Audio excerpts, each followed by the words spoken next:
Thursday, big dog Chico. It is Thursday. That's Friday Eve. It is the morning run, big dog Chico. Deuce Scoop on assignment will be joining us a little later. Big dog, how you feeling? I'm good.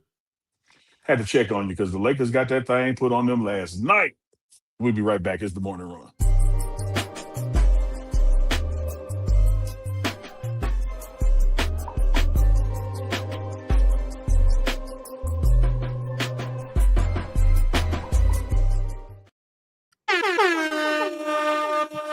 Yo.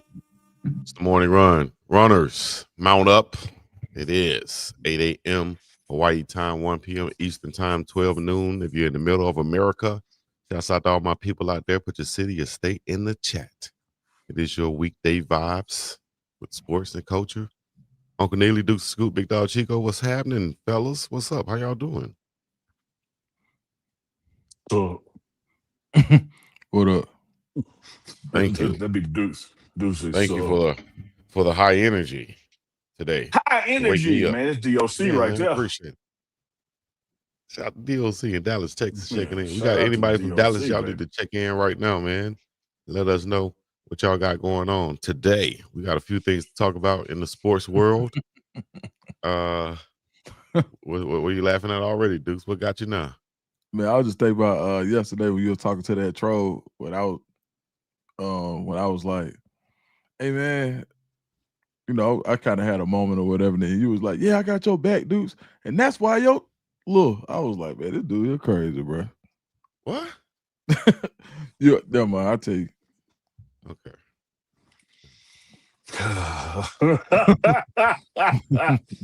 First of all, Duke said I kind of had a moment. Like, no. No.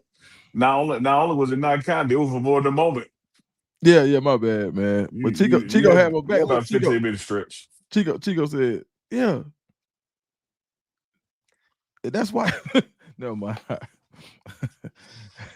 And that's why it's little. Like, what? Hey, man, get this dude out. Hey, man, turn it into a freak fight, man. like Who brings up all the freaky stuff every morning? Hey, man, when I saw you, man, I was just like, this dude crazy. I appreciate you having my back, though, dog. I got your side about that. Stand next to you. Right. All right. Uncle Daly, what's up, man? Man, chilling, man. Chilling, man. It's all good. Bye week here in Boulder. Had practice today, final practice before Coach Prime let the guys go for the weekend. Of course, they got to all report back in on Sunday for team meeting. And Coach Prime likes practices on Sundays as well. So looks like a lot of the guys will be staying around, not really hitting the road. So you know the rules, Chico. No means no. Don't let a moment of pleasure turn into a monument to ruin your life. So just all the typical instructions you get before you go on a break. One thing I do want to explore, Chico, later on in the show with you, we deep dive into Colorado football.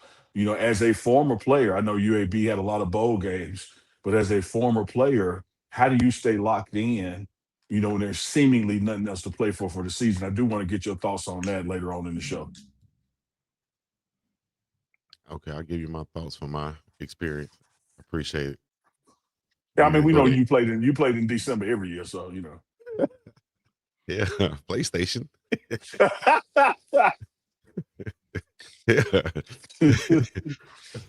Anyways, we'll get into that. Shout out to the Buffs in college football rankings and things of that nature.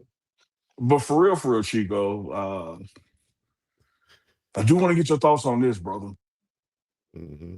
You know, I enjoy the Lakers franchise and watching what the Lakers doing, but I can't say I'm a Lakers fan. I'm not invested like you are. You know, successful season thus far with LeBron sitting. He's ready to come back from that injury and start back practicing full time. So whether he's going to get them reps in the G League or, you know, with his own teammates, we'll see. But last night, man, they played one of the other better teams in the West. And Dukes, SGA said, not so fast, my friend. He put that thing on the Lakers. Put that thing on me. Pause. Yeah. Yeah. SGA. So everybody been thinking, man, they fine without LeBron. No, might need him. Yeah, they're gonna need LeBron, dog.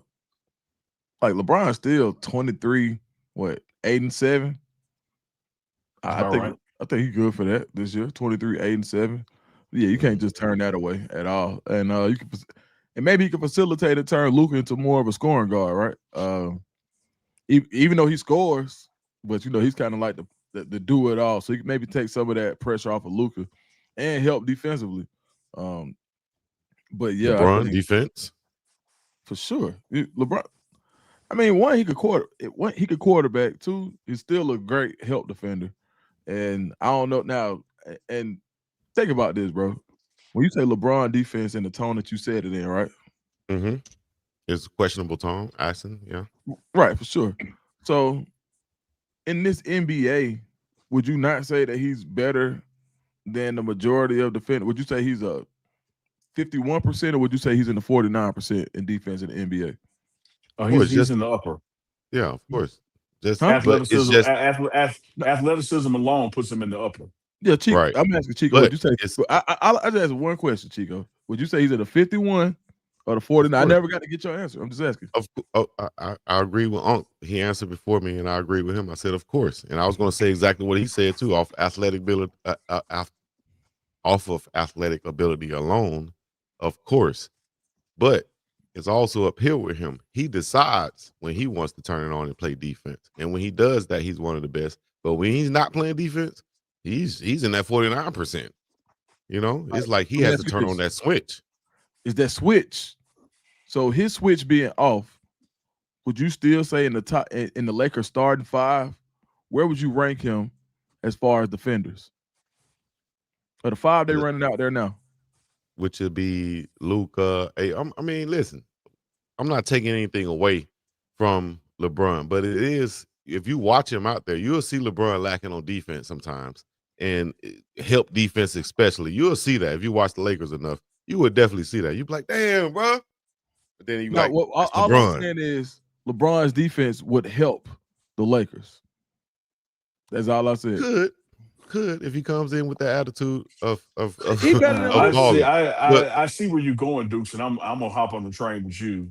Yes, I've okay, seen LeBron take defensive plays off. Yes, I've seen LeBron not give 100% on defense. But I also would say, compared to his teammates, LeBron going 50% hustle still puts him as one of the better defenders in the organization. That's all okay, I'm saying. yeah. So Chico, your point is really just LeBron doesn't bring it every time. Right. And I mean, you could say that probably about everybody, but somebody of LeBron's talent, if he could win defensive player of the year if he wanted to, I think, is what I'm saying. But overall, will he help the team? Yeah, because he'll come back and, like you say, he'll be leading and quarterbacking and putting people in the right space, like you see or saw Cameron Silman Craig do for Colorado last season. And then we were talking about how that was missing for the first half of the season. So that's very important, most definitely. But it also is up here in the head.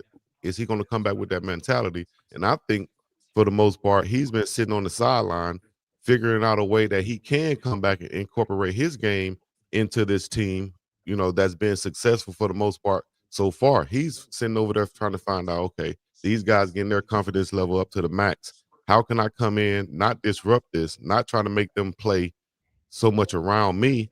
We've seen what they've gotten us the last few seasons. Maybe I need to take a different approach at the age of 41 and come in and see how I can fit in with these young guys and enhance their game and enhance this team overall, rather than trying to make them play around me.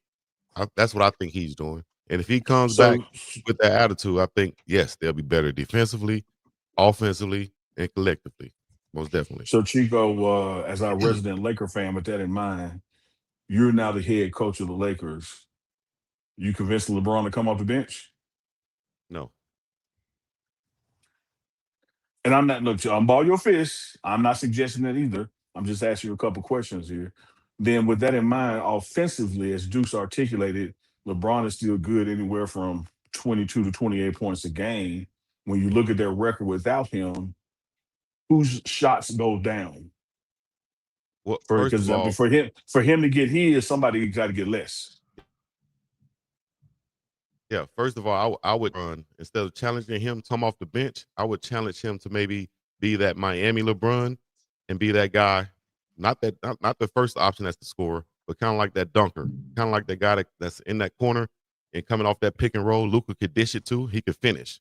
He could be that more of a finisher rather than a creator or a facilitator on this team. I think if he take that role, and if you're the head coach like JJ Redick, you'll say, "I challenge you to get, let's say, 3 more rebounds per game." You know, things of that nature. I challenge you to get a couple of more steals per game. And yes, his shots may go down, but we'll keep the production of everybody else up. And if at the end of the game in the fourth quarter, we need you to take over, that's when you could take over, or we also have the option for Luka to take over. But this doesn't have to come back. He doesn't have to come back, and this need to be the LeBron James show. I don't think so. We don't need him scoring 25 plus, actually. I'll take 21, 22 from LeBron, but give me 8, 9 rebounds. You know, give me those 7, 8 assists. That's what I'll take from him. So Luka is your primary scorer. Yeah. Austin Reeves as your 2. I'll tell AR, keep doing what you're doing. Stay as aggressive as you've been. AR averaging 28 on the low, bro. That's what I'm saying. So and that's why I asked, which Chico didn't answer, whose shots go down? LeBron's shots goes down. That's what I would say. Okay, so Chico, again, that's mathematically impossible. If you got 5 people out there right now, right? Yeah. Somebody's coming off the floor for him to go in. Yeah, Rui, Vanderbilt. Okay, wait. All right, so stop right there. There's one name. The dude, LaRavia. So in the number of shots that Luka takes per game and the number of shots that AR takes per game, whose shots are going to go down? Probably, of course, out of those 2, you would probably say we'll take 2 apiece from both of y'all. You know, probably that's all evenly. I asked. But the most shots will be taken from the other guys rather than those 2. I'll try to tell those 2 to stay as aggressive as you are. We're gonna add in LeBron. So a guy like Duke's just named Jake LaRavia or Rui Hachimura or Vanderbilt or even DeAndre Ayton. You know, some of those shots going to go to LeBron now, but also it's going to be more open shots for those guys because LeBron is on the court.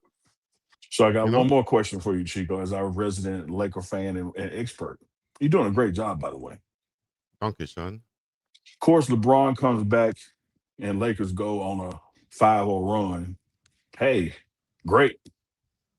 What are you going to do to adjust if he comes back and you go on an 0-5 run? That'll be tough to take right there, and then you got to ask yourself questions though. You got to see what's going on. I think JJ Redick though has been one of the best coaches the Lakers have had in recent years, and I think he's putting emphasis on defense, the little things, the details. You saw him after a timeout pretty much go crazy because Jackson Hayes didn't rotate properly on defense. You know, so things like that, I think he's holding that team accountable for, and not just standing on the sideline with his arms folded or expecting LeBron James to coach on the sideline. He's doing the coaching, and I think holding this team accountable, bringing back LeBron, he'll find a way to make the adjustments. Man, Coach Prime had an interesting message this morning in the team meeting, and one of the things he capstoned it with was relationships. And he was talking about how, as an example, certain people can do something that somebody else can't do because of the relationship. Certain people can say something that somebody else can't say because of the relationship, because it's taken differently based on the relationship. And I think all the people who criticized, attacked, or said that JJ Redick as a coach wasn't going to work underestimated his ability to communicate to today's player because of relationships. You know, he can talk to LeBron or anybody on that team a certain way that previous coaches couldn't. Whether that is harassing them or whispering to them and yelling, it doesn't matter what the style is. He has a different relationship with them. So he's afforded the ability to coach them differently than these past coaches. And so I support that, Chico. Then I say, even from a coaching standpoint, he's proven he knows how to make adjustments. And that's the reason that record is what it is, you know, with arguably the greatest player that ever existed not on the floor, they're still winning. Right. And but I do want to see is like, oh, absolutely. But I do want to see, just from, again, an interesting sports dynamic standpoint, a fly on the wall, when he comes back, because that's not the if, he is coming back. and it doesn't gel well. It doesn't mesh well. Like that's the adjustment I want to see. I like LaRavia. I just kind of caught Me on to too. him. Like LaRavia got a cool little game, but he's in that 6'7", 6'8" range too, right? So you got two guys playing forward that are both kind of LeBron's size. Like you got LaRavia, pause. Well, you got LaRavia and Rui. Rui's an undersized power forward, basically. So I think if you can get to your point, Chico, of having LeBron as a finisher, maybe playing LeBron at the 4 helps, right? Yeah. He, 6'8", he's got to be 260 pounds easy by now. When you look at how they play stretch fours these days in the NBA, I think he helps you at that 4 spot, being a stretch 4 kind of point forward at times. I think he can help you there facilitating because, and I keep saying facilitating because Luka really now he dominates the ball, but he's also good when he's able to set shoot. Now if he could just be a set shooter, both feet square, shoulder square, he can knock it down. So you can get opportunities to kind of get some of that wear and tear off of him. But I will say that he came back. Luka came back in phenomenal shape, and I think right now AR is the leader for the most improved player award in NBA for sure. I love all of this. Right now. Good take. Luka averaging 35, AR averaging 28, and Jake LaRavia, who came over from Memphis, averaging 11. We needed that shooting. He stretches the floor. He could play that small forward position. I don't think he's not as how you say quick-feeted as you would want, slight of the feet, should I say, as you would want for that small forward. So him and LeBron playing at the same time, they're going to have to figure that out. LeBron will be more of the 4. I wouldn't play LeBron much at the 3 at all this year just because of his age and what he would have to do on the defensive side of the football, defensive side of the ball. And I would go with Rui and LeBron, but Rui's going to have to take on more of a defensive responsibility when LeBron is on the court also. So when you say you would go with Rui, you would put LeBron, you would put Rui at the 3 and LeBron at the 4? I would have to go Rui at the 3. And they gonna barbecue Rui on the perimeter. Hey. You don't think LeBron a better perimeter defender than Rui? Come on, consistently. Not consistently. Bro, that man not guarding some of these quicker guys out there on the perimeter. Not consistently. I'm gonna go with Rui. We talking about closing out at the 3. LeBron. Or I'm gonna go with a smaller. He better lineup. than both of them, Chico. Who, LeBron? Yeah, when he want to be LeBron, you can say LeBron better than everybody in the league. Whenever he want to be, when he put his mind to it. When he put his mind to it, listen. Name the best defensive player in the league. When he put his mind to it, I'm taking LeBron number 1 over all of them. I'm talking about across the board, consistently looking at LeBron each and every day, each and every play. You got some guys who are committed to the defensive side of the ball. Then you have LeBron who's going to pick and choose, which is fine. He's LeBron. But if he wanted to be that defensive player of the year, I think he could, But even him age, I'm going to put Rui out there at the 3 first. But watch this though, Chico. Even him preserving his career by picking his spots defensively, is not his 75% better than Rui's 95 on the perimeter? No. So you'd rather have somebody trying their hardest, getting beat to death, getting crossed up. You just said it right there. Trying their hardest, getting beat to death, or whether somebody who's not trying their hardest and getting beat. Give me the one that's trying his hardest. Dudes. All right. I can go my absolute hardest. I can give it all I got. Coach Prime with 2 less toes, missing significant flesh from his leg, and got a new bladder will still beat me in the 40. But he tried hard. He's able to try hard. But I'm just saying, I tried hard though, Chico. Okay, all right. That same scenario. Right. I'm just saying, Chico. No. Let me Deion Sanders 60%. Deion Sanders 60% is better than my 100%. Okay, that's all I'm saying. All right, right now you just name all those things that Coach Prime had. Right. Let me finish. Over the long haul of a season, I'm going to pick Uncle Neely. As you should. Yeah, I said in the 40.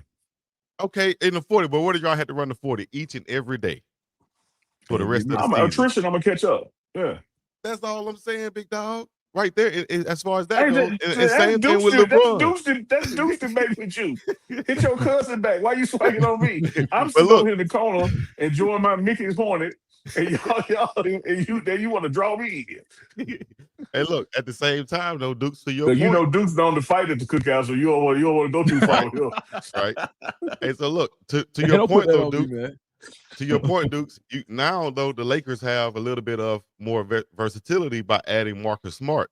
Right. You can go a bit smaller now, add Smart at that point, and slide the other guys over. Slide Luka to the 2, slide I AR forgot to the about 3. Marcus Smart.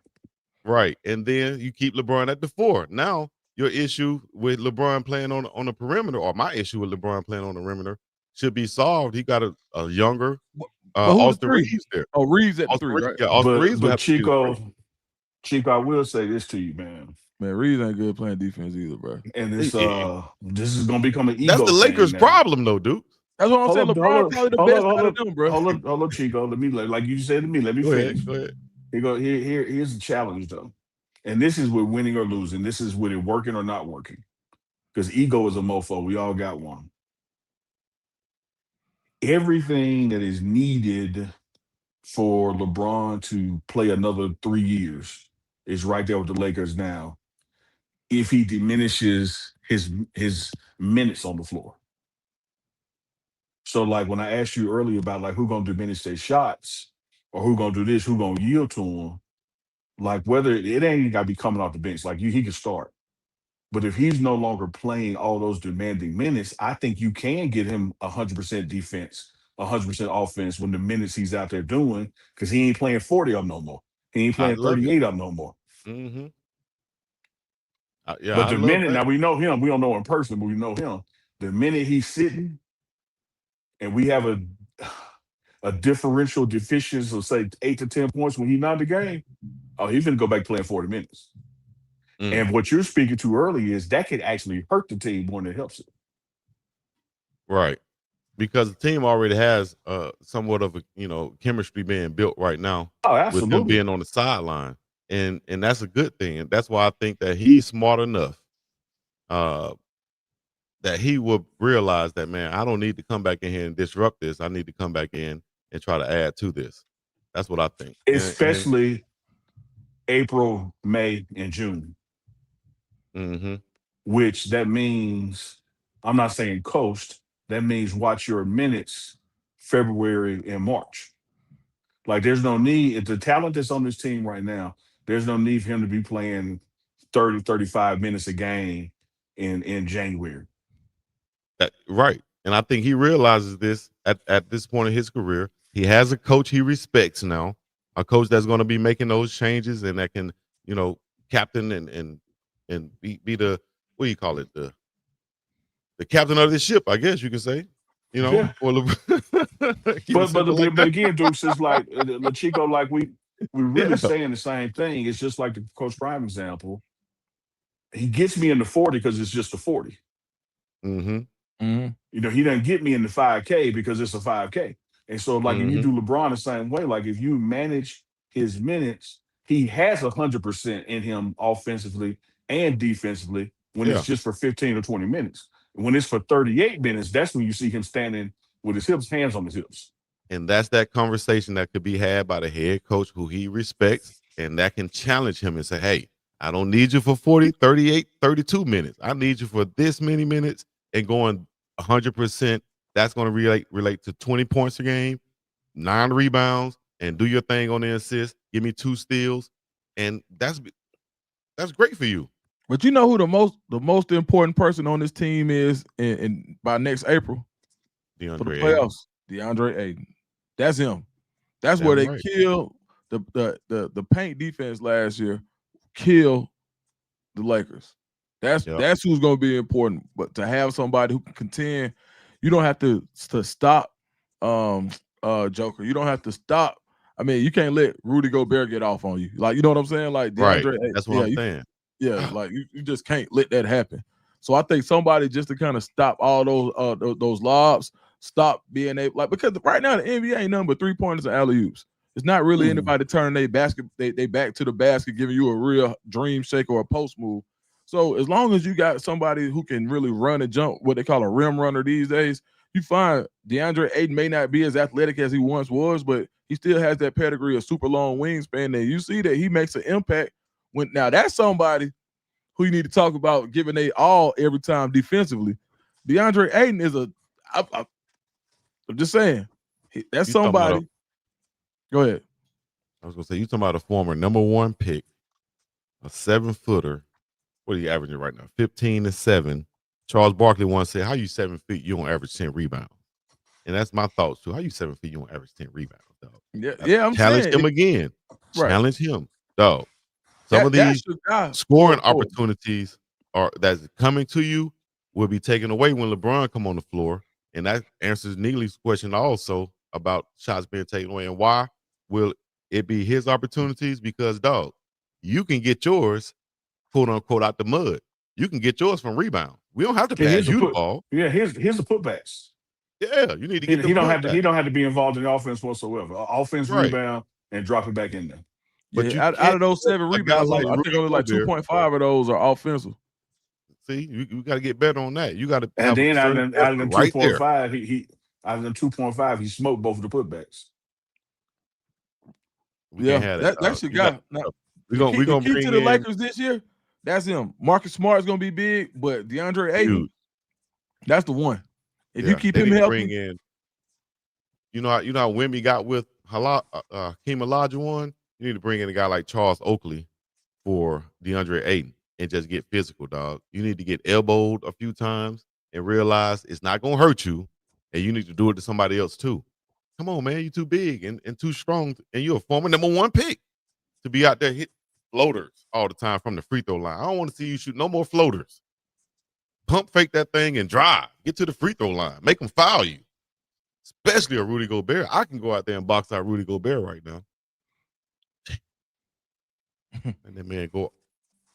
How you gonna make a face like that? You supposed to be supporting me, like, you know what, big dog? I believe you can. I know you can. All right, just say it again. Say it again. I know you're backing up on him. Say it again. Say it again, Chico. I got you this time. Bro, man. Yo, hey, ish, Ocho. Say it again, Chico. I'm gonna support you this time. I got him, y'all. Who the hell? That's why I said this guy Chico should not be talking basketball. I know what I can talk. First of all, I got him, y'all. First of all, don't worry about it. No, I got this one, Chico. Hey. I got this one. Don't worry about it. First of all, not only only can he talk about what he want to talk about, he played basketball. Yeah, Chico can hoop a little bit. Chico, you remember how you told us? How you block with, like, how you broke down blocking? You know, you start with the hip thrust. Can you break down how you would box out Rudy Gobert? Butt to gut. Butt to gut. I never heard that term right there, dog. You take your booty and you put it in his stomach. What's the first? I don't have a booty. How about that? All right, Chico. How would you box out? Just like I saw, who was that defending Wemby? It was a shorter defense. Josh Okogie, the defensive stopper. He was defending Rui. Shout out to him. Low and making him go around him, basically just playing from. I'm gonna say it from the waist down. I was just going. It's butt to gut. Okay, but playing from there instead of trying to play him here, play him from there and box him out. Just play low, be like a little stump, elbow wingspan, and box him out. Just drop like that booty and stick it out.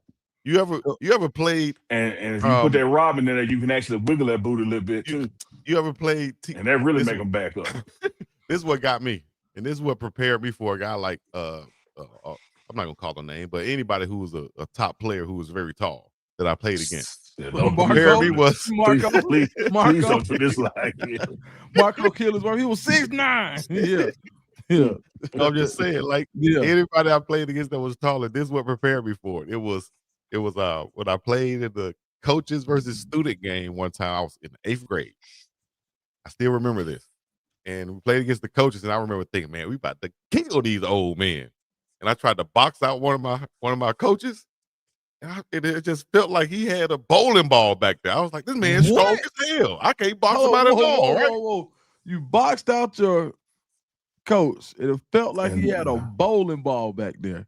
Meaning that he had that old man strength. I couldn't box him out, right? And that's when I realized it's about boxing out. It's about positioning in basketball to get the rebound, no matter if you're taller or not. And I was taller than this guy, but I couldn't get a rebound because he was boxing out correctly. Hey, Chico. Dudes like that. You would know where you was gonna win that with Chico. That's my bad, bro. I'm sorry, cuz. Chico, I too played in the Falcons versus Students basketball game, right? That's what it's called. And it was a big build up to it. I had this white guy teacher. Shout out to Steve Bass. He out there somewhere. Steve Bass, one of the baseball coaches. And this was the era, Chico, where, Public Enemy was on the rise and the Boston Celtics were on the way down. And me and him made a bet that if I scored more than him in the student-teacher game, he had to wear my Public Enemy shirt 5 days in a row. And if he scored more than me, I had to wear his Larry Bird jersey to school 5 days in a row. Chico, the end of the game, it was 0-0, me and him. We were fouling the hell out of each other. It got so bad. The principal stopped the game for a second and said, hey, look. That ain't basketball. He can't be out here. Assault one another. And neither one of us would go under that bet. Yeah, man. Hey. Larry Bird jersey and West Jackson 5 days in a row. No. Yeah. Larry Bird. But yeah, that's why I said Charles Oakley or someone physical is what I'm saying to go with DeAndre Ayton, because just to get that physicalness, up out of him. That's what I think is needed. I agree with you. That's the key. That's the key. Yep. Speaking of keys, Chico, off week here in Boulder, bye week, finished our practice, had a, typical 4 or 5 day practice week, however you count it up. Guys getting out of here today as far as on the break, if they choose to or not. Resume football activities on Sundays, getting ready for Arizona State coming to town. As you brothers know and the runners out there know, we had 3 games left. You win those 3, you were in a bowl game. You lost the first one of those 3, thereby, as it relates to bowl eligibility, making these final 2 games irrelevant as far as extending your season. This first home one against Arizona State is senior night, senior day, what time kickoff is. So the seniors be recognized. And of course, you got a new quarterback in Juju. Still lots to play for, but by the same token, nothing to play for as in regards to how you start the season. Chico, as a former player, when you get to late November and there's nothing else ahead of you, no carrot on the stick, how do you stay locked in and keep guys locked in? Good question, because I was definitely in that situation to where we'll be playing at this time of the year and knowing that we're not going to a bowl game.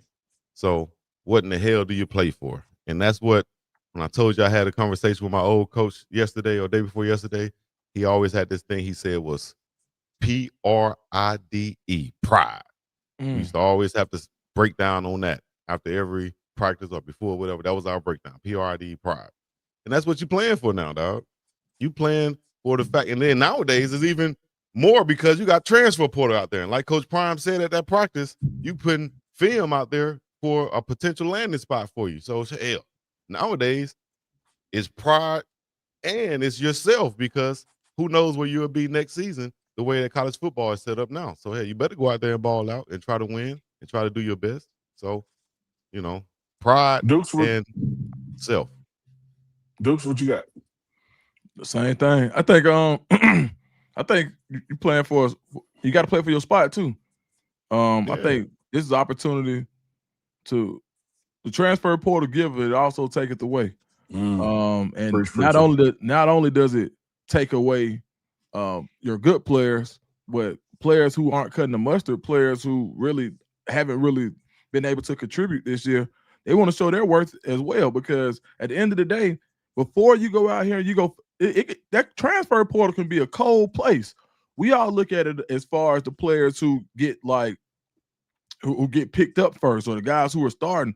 But what about the guys who are 3rd or 4th string on the depth chart who get their shot in this game, or who want a shot in this game? They have to stay ready, because the bit of game film, to your guys' point, when you need that game film, it's very, very hard to transfer off practice film. It's either A, you got a coach that recruited you in high school that you still have a relationship with you, that still has a relationship with you that you've been, that says, all right, I want you. But outside of that, you put your name in the portal. I've seen guys, it's guys in the portal right now who didn't get to play college football this year. Right now, from last year's portal, there are guys that are still in it. So I think any opportunity to put some good film out, not only for other schools, but put some good film out for your position coaches that come in. Like, it may be some new coaches that come in next year. Yeah, you may be the guy right now, but the guy in your room next year may not be the same guy. So I think putting your best foot forward just bodes well for you. And that's a life lesson, right? Put your best foot forward regardless of who's watching. Yeah, it's not a playoff game. Oh, we ain't got nothing to play for. But you're not first of all, time is running out on your football career, whether you're going to the NFL or not. But there's a very limited amount of time that you'll physically be able to play football. Tom Brady is in the nth of the 1%. It's like he's 0.00001 of the amount of football players that start from the time they're 5-6 years old. They get to play until they're 45. It's almost over for you. So if you really love the game, this is another opportunity for you to play the game that you love, and I think that should be enough. Yeah, I like both of those answers, man, particularly that pride with Chico and also the opportunity to do, because as you stated, there is so much uncertainty right now.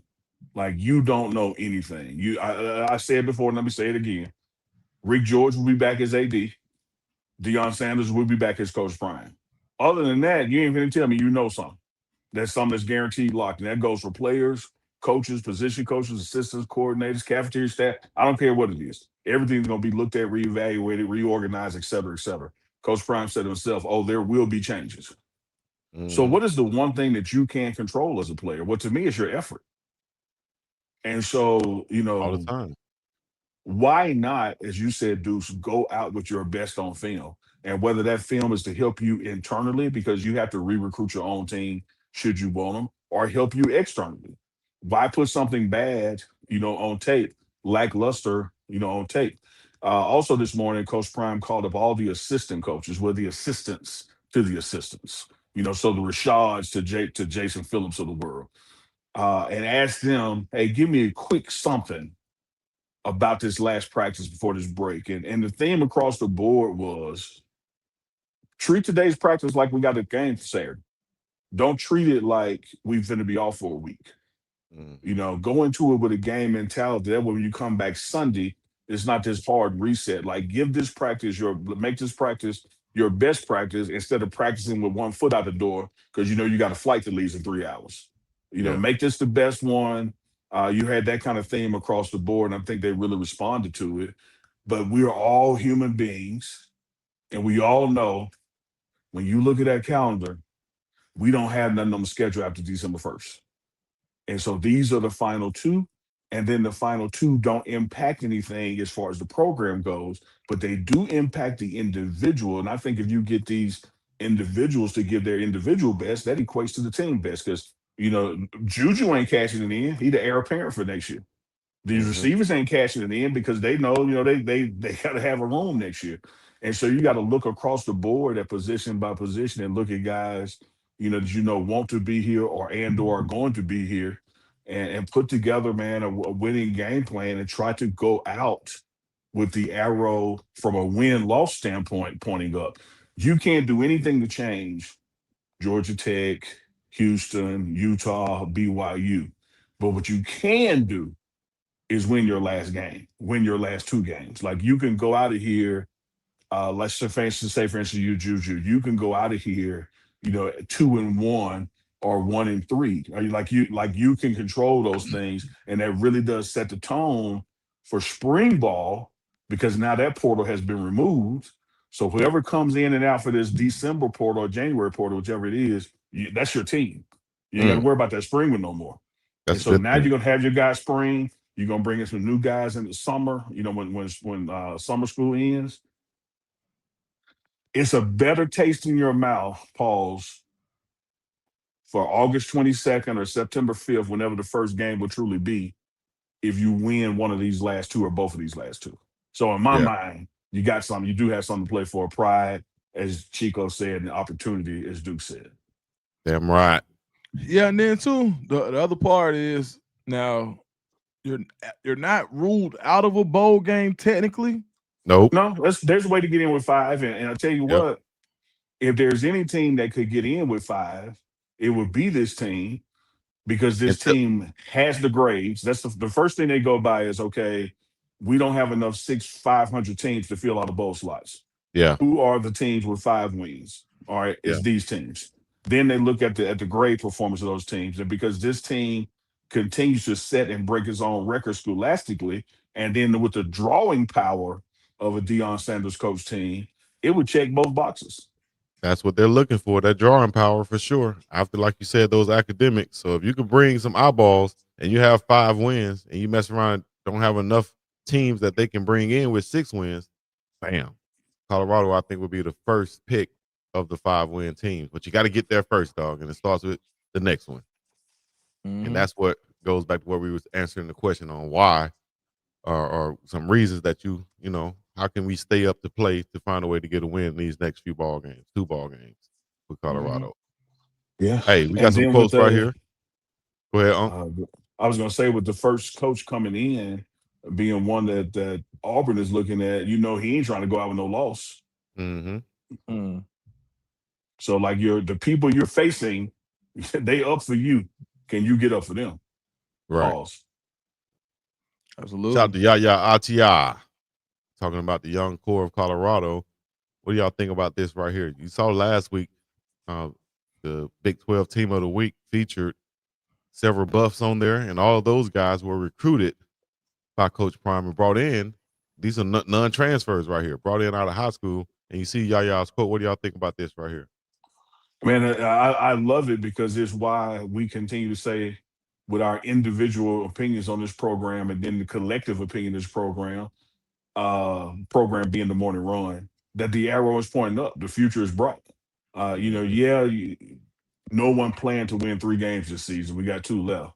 But when you look at the trajectory of this program, you look who's in the pipeline, the youth in this program that came here out of high school, the impact that they made as freshmen, going back to even when Jordan Seaton or Draylon Miller played as freshmen. And you look at the guys like what Juju has done as a freshman, and some of these other receivers have done. This team, offense and defense, you know, Alex McPherson, a BDS, like, you have talent on this team that should not give you anything but confidence about the future. What do you think, Dope? Yeah, same. I think the high school recruits are what, to his point, that's who builds the culture. They're there. They've seen it since they've been 17 and 18. They've grown up in it, and I think those are the guys who are able to tell the transfer portal who comes in the portal. That's who kind of sets the standard for them. When you got guys in the portal becoming leaders ASAP, that can be a good thing, but usually it's not the best thing, right? You want guys to be able to come in and say, hey, we got to do it like it's being done a certain way here. Now, we like what you're bringing, but you shouldn't be the guy breaking us down as soon as you get here. It should be somebody here already that could tell you how to do it, and then we could pass it to you.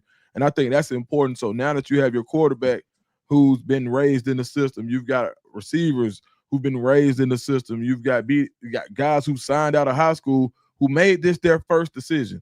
Those are the guys, like, this was my first decision out of high school. It's not that I went somewhere else over Colorado. It's not that I went somewhere and maybe I wasn't recruited by Colorado. It's when I had my first decision to make after, as an 18-year-old, 17-year-old, to where I want to be, this is where I picked. And who better to lead that turnaround than those guys? Because I absolutely, emphatically, boldface, italicized, _love that, bro. And because I think that's what you saw a lack of this year in leadership. And when you look at, say, we'll go with the quarterback, Juju, or we'll go with one of the receivers, Q for 6, Quentin. Think about a moment next year in the summer where one of them look at a guy that's 2 years older than them that transferred in, and much like Black Panther did in Wakanda, we don't do that here. Mm-hmm. Like, that's how it works. That's how it's supposed to work. It didn't work that way this year. Right. And so you would have guys who now have, quote unquote, come of age in Coach Prime's culture, and they'll be able to be extensions of coaches, amongst the players in the locker room and let them know how we move here, how we get down here. Further, man, one thing I said to you two brothers before, I'm the youngest of three boys. And Lord knows I used to get my ass tore up by mom and dad and them, uncles, everybody. Oh, I got my fair share of whoopings. But let me tell you a whooping I never got, Dukes. I never got a whooping for something I seen one of my older brothers get a whooping for. It wasn't that I didn't sneak my mom's car to the driveway. I learned how to put it back exactly like she left it. Because I seen my brother get whooped because it wasn't how she left it, and she knew her wheels wasn't turned that way. So when I used to sneak her car, I put a brick right there and another brick right there, and I pulled right in between them bricks. Yeah. And knowing I left it. And so you look and say a Juju again. He knows what it looks like when somebody loses their job as a starter. Good point. Yeah, he's learned that through observation. Yeah. He was the beneficiary of it, but he also learned, like, okay, now that I got the job, I know Coach Prime's expectations for me to keep the job. Because what you have to also understand is we're not done recruiting around here. Right. Like, we're not going to come back and play this next season with the same team minus the guys who are leaving. Yeah. We're going to have guys come in also. So everybody that's here and up and coming or have come up and quote unquote got spots, there's going to be somebody trying to take your spot. Yeah. And now that you're ingrained in part of the culture here, you know what that looks like, feels like, and how to avoid that ass whooping. Nah, for sure. I think you hold on to, like, just talking about recruiting, man. You find a way to hold on to Rodney Colton. That's a guy. When I talked about Julian Lewis last year, people were saying, "Oh, it's just because he's from Atlanta." I'm like, "Nah, I've been watching this kid a long time. He's really like that." Rodney Colton, he's really like that. Like, when you talk about somebody who's smart, somebody who's played against top competition their whole life, he's played against guys like Jude. Like, everybody knows him in Atlanta as a guy who's been a grown man since he's been about 12 years old. That's a guy who can come in and help you immediately, and you bring him, like, he's played with London Merritt before. Like, he's one of those type of players. He helps you immediately if he comes in and he learns and he picks it up. A guy like Juju having a voice on this team, every team that he's ever been on, he's raised the level of play through what he's done and how hard he works. This goes back. We had Parlay on the show. That was his first coach. Parlay. Yeah, we had Parlay on the show. Parlay would tell you, hey, I had to make Juju bark. Juju would come in, say, "Hut, nah, bro, we in the trenches. You got to bark." And Ju found his voice. When we saw Coach Prime getting on Ju that time, right? People thought it was because he was doing something wrong and all of this. No, he's like, "Bro, I got to be able to trust you to tell when it's your time. I got to be able to trust you to get somebody in line on the field as if you're the coach, and they got to respect you to do that." And so Ju's way is, I'm gonna get it with the play, then I'm gonna have the voice. But now it seems like it's married up all at the perfect time. So I'm really interested to see, because Ju is a first in drills kind of guy, especially when he has that confidence. When you see the quarterback who everybody's kind of putting their, they're attaching their wagon to him, pause. But when you think about who gives you the most hope for next year, it's Ju. When you see him be first in drills with Seton, I think it's gonna do a lot for the psyche of the team, and I can't wait to see it. Yeah, and like you said, he played with a lot of good players as a young kid coming up, so that could be a recruiting tool and very influential too to get some more guys to come to Colorado. I say this now, he already working. You can he's working now. Trust me, it ain't. Yeah. Yeah. I mean, he's doing his thing. Like, you can see him since he has been named QB1, you can see him putting the additional hours in on his own. Like, he talks about wanting to be in the building, not just when it's time to be in the building. Right. He talks about, like, well, no, I'm not going nowhere for the bye week. I'm gonna stay here and get this film. Like, you can see that embracing the role. Even post game, you could see the emotion, from the loss. Like, this kid is not a loser. You got a lot of people that have individual talents that weren't fortunate enough to play on, like, winning teams or winning organizations, and so they kind of have that loser film on him, and not film that you watch, but like a little crust on him. Yeah. This dude is a winner, Mm-hmm. and winners don't like what losing feel like, especially when they're in command. Mm-hmm. It's the difference. It's the difference, dog. And if you see a player come in there and he's in tears or damn near in tears, and just showing the fact that he cared and he really wanted to win, he feel like he let his teammates down, that's somebody you want to play with or play for right there. I'll take that all day. Yeah, and I say this like a personal statement post game. Drew came up to me back in the locker room. Of course, the locker room's all silent, somber, that kind of thing. And he was like, "Unc," and I turned around and I could see the redness and water in his eyes, which is so new for me to see him like that. I was disconnected from his words. Like I was looking more than I was listening. And he was like, "Hey, like, where's the press conference?" And I'm still looking. I'm like, "Huh?" And he's like, "Where I got to go for the press?" I said, "Oh, I'll take you. Just go ahead and cool off and get ready." But like, you could see the again the tears, as in anger, as in sadness, as in emotion. Like, no, dog, this ain't me. Like this ain't what I do. Like this losing shit ain't it. Right. Yeah. Some people take a loss and get back to listening to music as if nothing happened. Like, hold on, dog. Man. So of all the football he played, man, Jew lost more games this season than I think 4 games in high school and park ball for 3 games. So 7 games. You take one season in middle school, I think they lost 4. But for the majority, like really, he lost 11 games in his life before 11 out of he's like 109 and 11, bro. It's ridiculous. He don't lose, and he really hasn't lost a lot. Won plenty of state national championships on the park ball level. So it's and at Carrollton, he literally lost 4 games in high school. That's it. Yeah. So yeah, I mean he's just not used to it, and I don't think he plans on getting used to it either. Shout out to TC. Yeah, one time for TC for sure. Yeah, 2 times for TC. Got to talk to him pregame on the road. Yeah, Buddy don't lose. Now that's what we say. Like, hey, Buddy don't lose. Yeah, but you gotta do it like Snoop Dogg. Like he don't miss in the heat of controversy. He don't miss. Right. In the heat of battle, he don't miss. He don't miss. Yeah, so we'll see, man. It's exciting, man. I think, and for a season where I think the overarching kind of notion has been underachievement, I think you have an opportunity to really kind of circle the wagons here and put some good football on film against 2 good football teams, 2 teams that if you go out there trembling, you're gonna get spanked.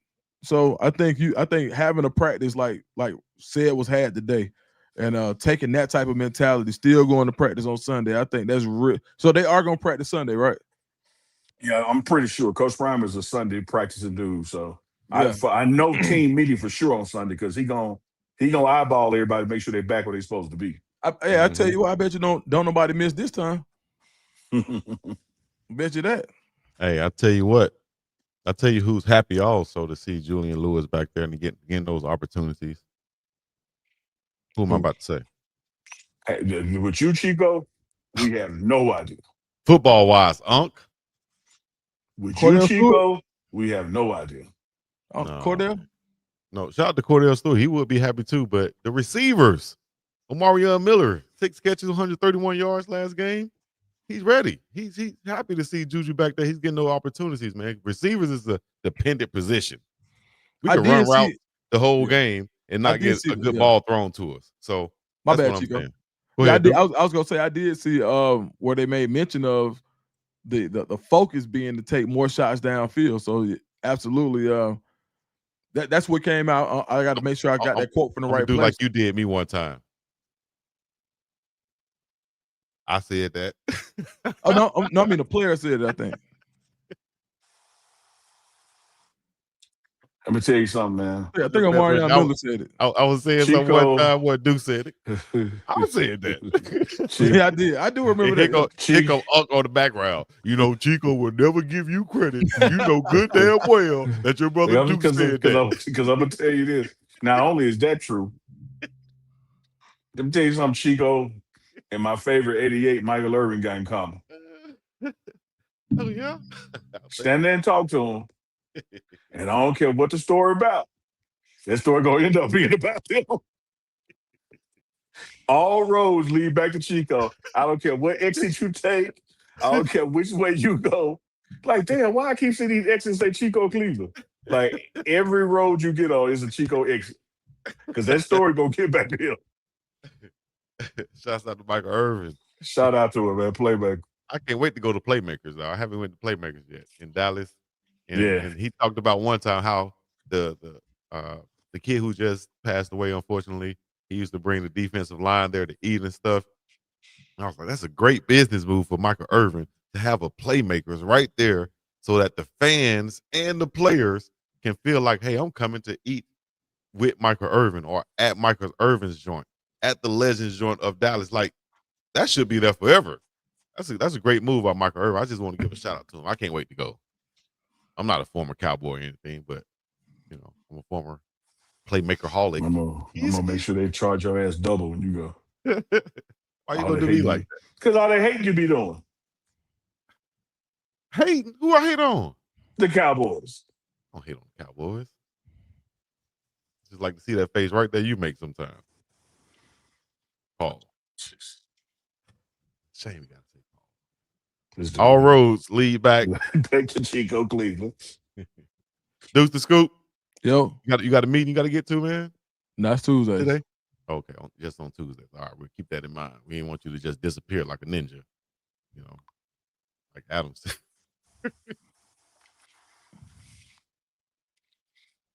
Adam said he was like a ninja. Tuesdays and every other Friday. Okay, to get it right. Hold down 1 second. Hold on. I got to know though. Dukes was in Boulder yesterday. It looks like you're back in Atlanta now. Mm-hmm. You're a ninja, dude. Like, I didn't even know you were in that press conference until you asked the question. Whoa, and now you're back.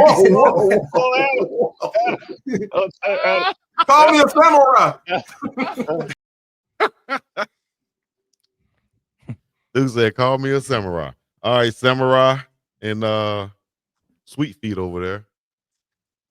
We're going to get up and out of here, man. Adam. He had no idea. Hold up. We got to give a shout out to before we get up out of here, man. Can't leave yet. I give a shout out to my girl. I give a shout out to my girl. Whoa. What? Boy, yo, man. Whoa. Hey, y'all be ready to pounce on something, don't you? No, that's you.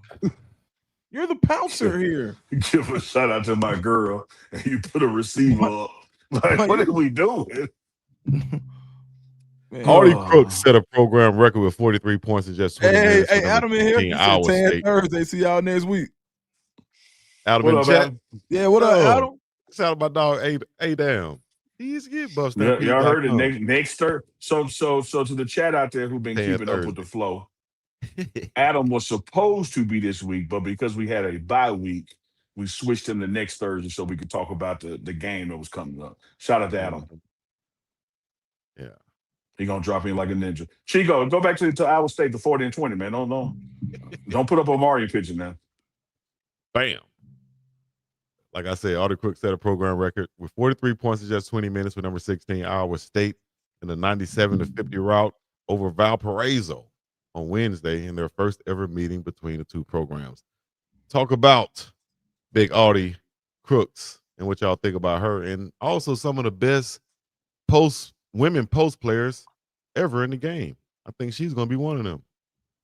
You got to man. The game is evolving, man. Go ahead, Dukes. I just said, now you got whatever you want to run, you got to change it for her, like for sure. Like she's a problem. She can shoot it. She can handle the rock.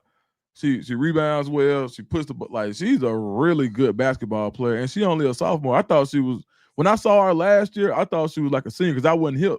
Mm-hmm. When I did my research, I'm like, that girl a freshman. Yeah, so she gonna dominate for years to come. Like number one pick when she gets ready to come out for sure. Yeah, that's what I was saying when I said the game is evolving. Like she can do it all. She can put butts in seats because people want to see it because it's entertaining. And then somebody will say, "Well, that 40 points against Valparaiso, you still got to get the ball in the hoop." Yeah, I don't care who your opponent is. You score 40 points in 20 minutes. That's you. No, for sure. Her parents, I was wondering who her parents were. Michelle Cook and Jimmy Crooks' late father. Both parents were standout basketball players in Iowa, and she wears the number 55 to honor both of them. So shout out to Chico gonna always get into the I'm wrong. genetics. She's a junior. She's a junior. Okay. Chico gonna always get into the genetics because he be trying to marry people up to make pro babies. Hey man, hey, D1 babies, this is a thing. Business babies need to be a thing. Shout out to Bam in Asia. And shout out to the big girl that's over in China that's 7'5". That ain't no mistake. That's either as who the Robin Harris said, that's either a test tube baby or that's an arranged marriage right there, dog. That's business baby right there. 7'5"? Come on, man. I'm lying now. Oh, I said it was laboratory. One or the other test tube, baby. Oh, let me know what y'all definitely thinking. going to the league for sure. He's definitely an NFL player. The question is though, I know he wanted to come in and have a huge year to go to the league this season, but he has another year left. You see Juju Lewis back there, dog. You think about you got to take that year. Yeah. You didn't do it. It didn't go right this year. You got to take that year. Yeah, come back and be that top 10 pick, ball out that you want to be, or the first round pick. I think he can.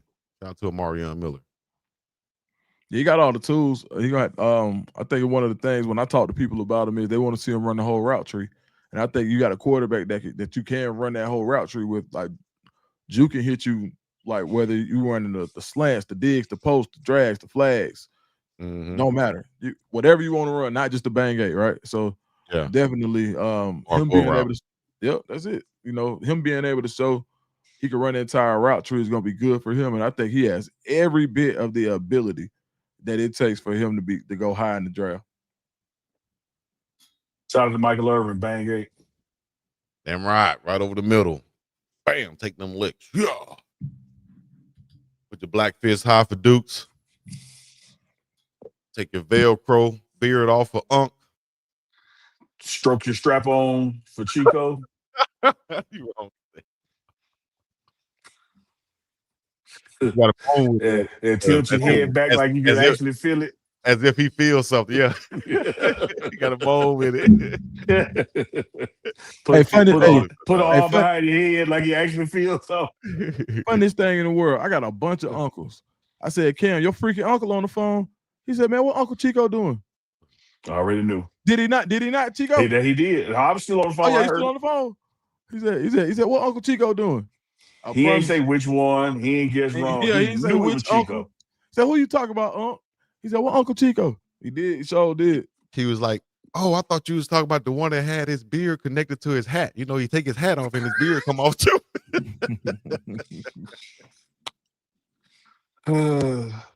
I thought you were talking about the one they call Stud Finder. And we ain't talking about in the wall.